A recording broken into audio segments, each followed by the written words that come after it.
So in this section, we are going to discuss optimality conditions of linear programming problems, and this is a continuation of the section related to duality. So in this section, we are going to identify sufficient and necessary conditions that makes a solution optimal for a linear programming problem. In this section, basically, we are going to continue discussing duality in linear programming, and then we are going to establish sufficient and necessary conditions for optimal solutions of a linear programming problem. So let's again consider the furniture problem, and let's consider the primal and dual problems associated with this furniture problem. So what we are going to do first, I'm not going to explain any detail of the primal and dual problem, just we have it here, express it in the proper way. So the only thing that we are going to show here is that we are going to express the original formulation of the primal problem in the standard form and the original formulation of the dual problem in standard form. So how we convert the original formulation into standard form for the primal problem? As you remember, to do that we convert or transform the inequality constraints into an equations. And how we do that? In the case of constraints that are less or equal, we add slack variables that will make the constraint an equality. So for the Mahogany constraint, we have the slack variable H1, which represents the unused capacity of Mahogany. And for the labor constraint, we have the slack variable H2, which represents the unused labor capacity. And now for the dual problem, we have constraints that are greater or equal. So for this constraint, basically we subtract variables that are called surplus variables, and we make an equation with those variables. So S1 is the surplus variable associated with the chairs, and S2 is the surplus variable associated with table. So, and we can have an interpretation of the surplus variable. So remember, in the left-hand side of the chairs constraint, 5W1 plus 10W2 represent the opportunity cost of consuming resources, Mahogany and labor, and then with the surplus variable, basically it will add the dollars that we need to have in order to make this opportunity cost equal to the price of a chair. So the interpretation of this surplus variable is the extra dollars that we need to add to the price in such a way that the opportunity cost is exactly equal to the price of the table. So it's trying to correct that. And the objective function, we don't need to do anything, is the same. Minimize the opportunity cost associated with the consumption of resources. So now let's consider the optimal solutions that we have for the primal and the dual. The optimal solution for the primal problem, which is the furniture problem, is to build 24 chairs, to build 14 tables, and to consume all the capacity associated with Mahogany, and to consume all the capacity associated with labor. The optimal solution of the dual problem is to have a shadow price associated with the Mahogany constraint equal to $1, the shadow price associated with the labor constraint equal to $2, and the correction that we need to make to the prices is going to be 0. So we don't need to make any correction for the price of the chairs, and we don't need to make any correction for the price of the tables. And what is the value of the objective function in the primal problem? So we are maximizing the total revenue, and the optimal total revenue is $2,200. And in the dual problem, we are minimizing the opportunity cost, and the optimal minimum cost, opportunity cost, is $2,200. And as we have described, the optimal solution in the objective function of the primal problem is the same as the optimal solution of the objective function in the dual problem. And now let's see what is happening with the constraints. So look at the Mahogany Constraint.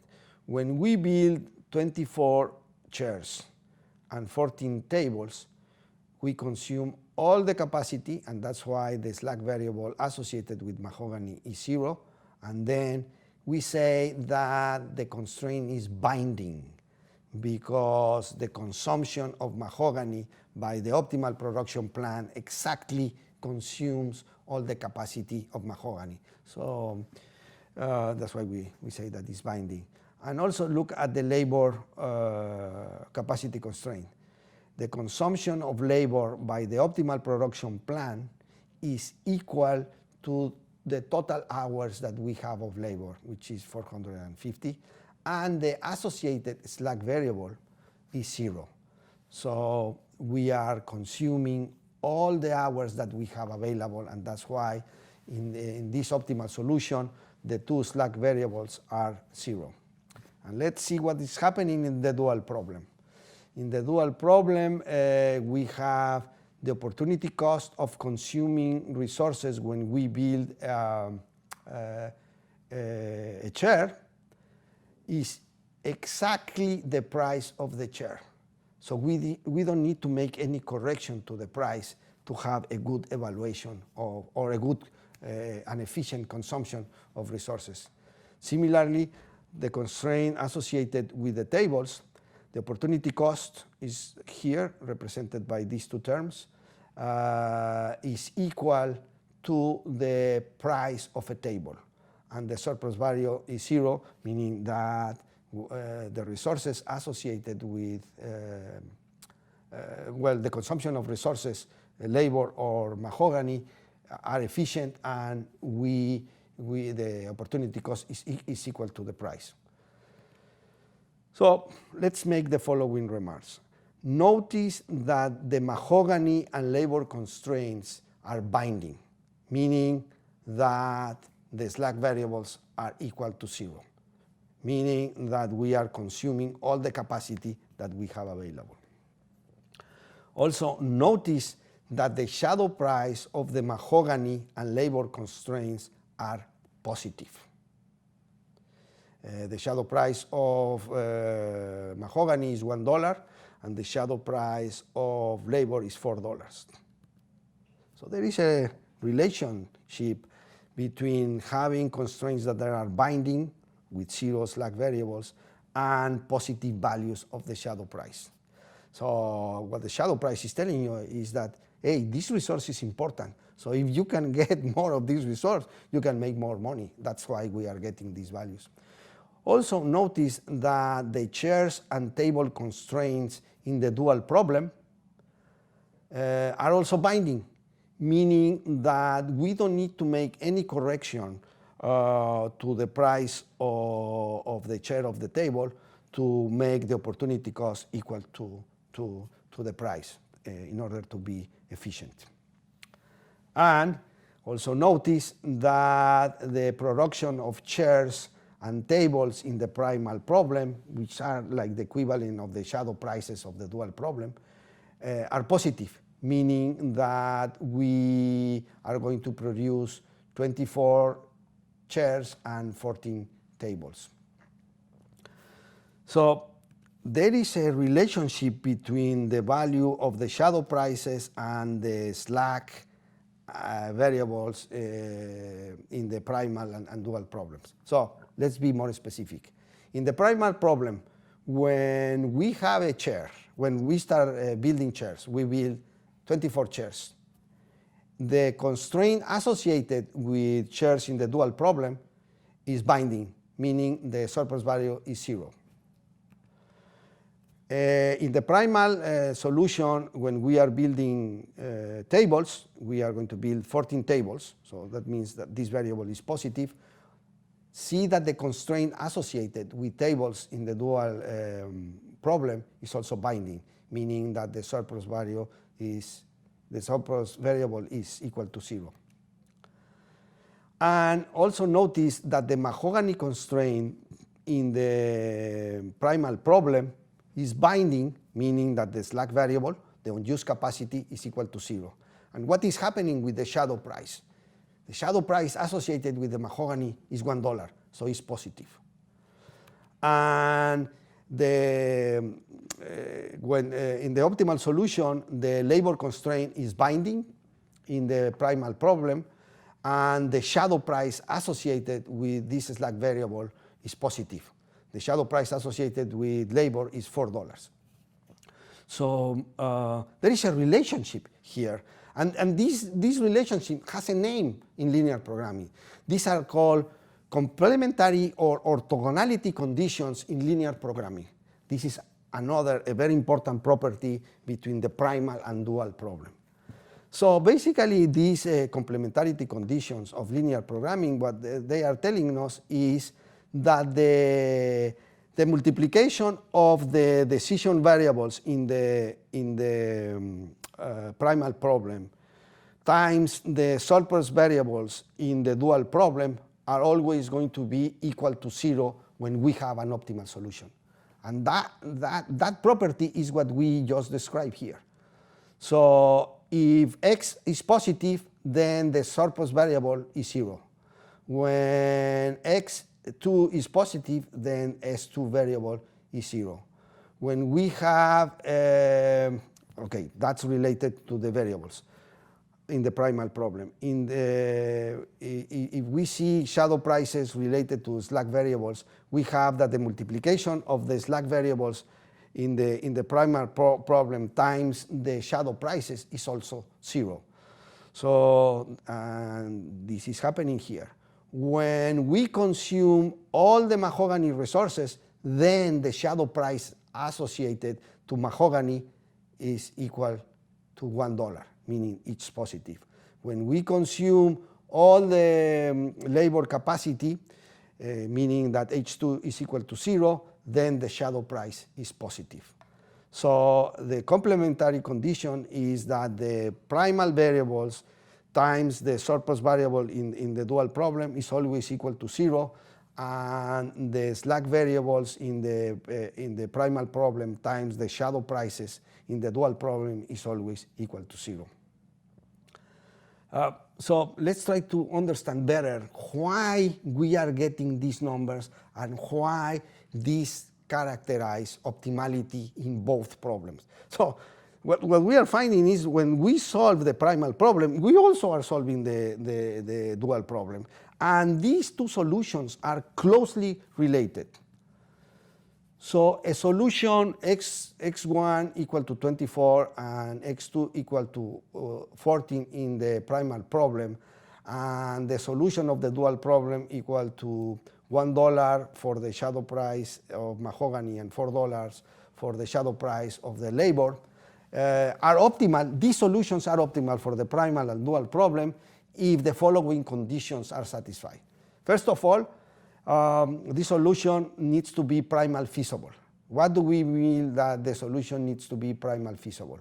It means that the values of x1 and x2 needs to satisfy the constraint of the primal problem. What are the constraints of the primal problem?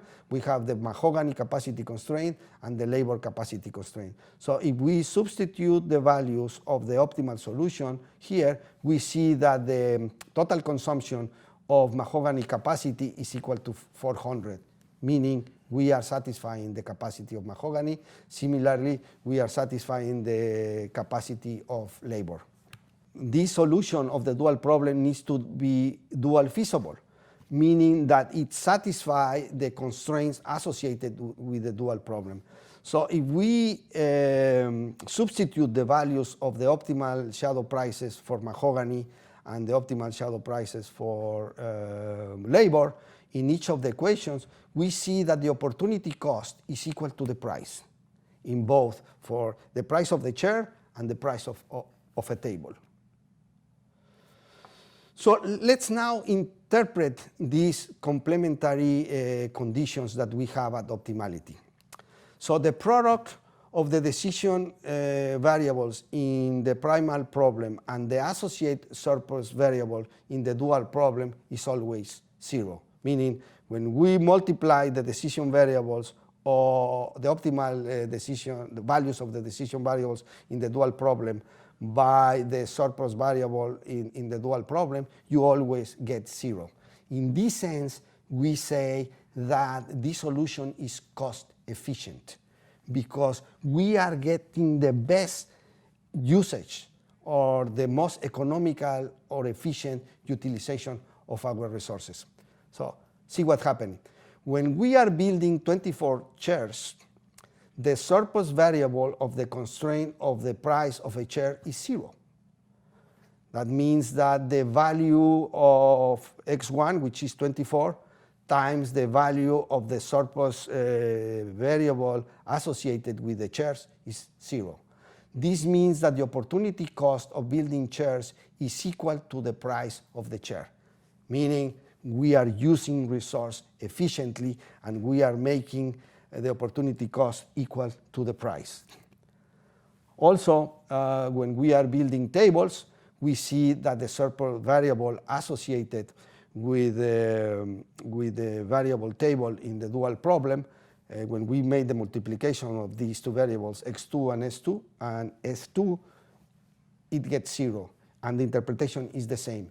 We are efficiently using the resources mahogany and labor to make sure that the opportunity cost equals to the price. We don't need to make any adjustment to the price.